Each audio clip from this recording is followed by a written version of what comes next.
কোটিপতি হওয়ার গোপন ফর্মুলা, ম্যানিপুলেশন বা ধোঁকা বোঝো, সাফল্য কুড়িয়ে নাও। তোমার বউ স্বামী, প্রেমিক প্রেমিকা, দোকান হোটেল শোরুম, বেটিং ক্রিপ্টো, ধর্মসভা, মসজিদ মন্দির, এমনকি আমার সৃষ্টিকর্তাও, সবাই চায় তোমার মনোযোগ।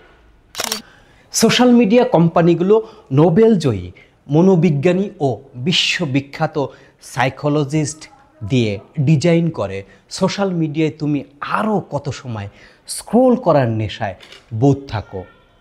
তুমি কি তাদের ফাঁদে পড়েছ? তুমি প্রতিদিন কত ঘন্টা সোশ্যাল মিডিয়ার পেছনে নষ্ট করো জানো কি? তোমার এই সময়ই আসলে কোটি টাকার ব্যবসা, কারণ তোমার মনোযোগই আজকের বিশ্বের সবচেয়ে মূল্যবান মুদ্রা। ডোপামিনের ফাঁদ, প্রতিটি like, notification, reels, online betting এর নষ্ট নেশা, এগুলো তোমার মস্তিষ্কের ডোপামিন হিট দেয়, যা তোমাকে আসক্ত করে তোলে। সমাধান, মাইন্ডফুলনেস প্রশ্ন করো, এই কন্টেন্ট বা ভিডিও আমার সময়ের কি মূল্য দিচ্ছে? এনজয়িং সলিটিউড, সাফল্যর চাবিকাঠি। যারা একাকিত্ব উপভোগ করতে পারেন তারাই মাল্টিমিলিয়নার বা মাল্টিবিলিয়নার। ইলন মাস্ক, বিল গেটস সবাই ডিপ ওয়ার্কের গুরুত্ব দেন। তুমি কতক্ষণ ডিস্ট্রাকশন ছাড়া কাজ করতে পারো?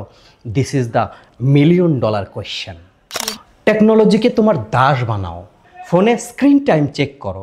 দিনে 1 ঘন্টার বেশি তুমি সোশ্যাল মিডিয়ায় সময় দিচ্ছ, তাহলে তুমি পরাজিত সৈনিক কোটিপতি হওয়ার মিশনে।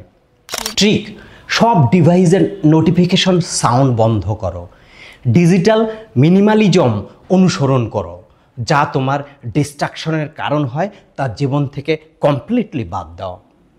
তুমি কি জানো কিভাবে মনোবিজ্ঞানীরা সিদ্ধান্ত নিয়ন্ত্রণ করে?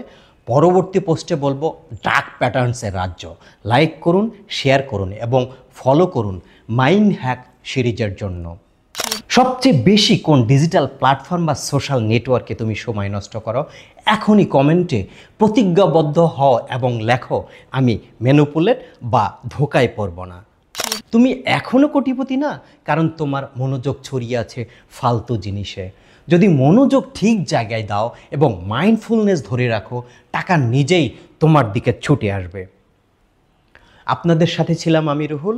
ইনশাল্লাহ মৃত্যু পর্যন্ত আপনাদের সেবায় থাকব। Thanks for watching. দেখা হচ্ছে পরের কোনো মজার আরেকটি ভিডিওতে।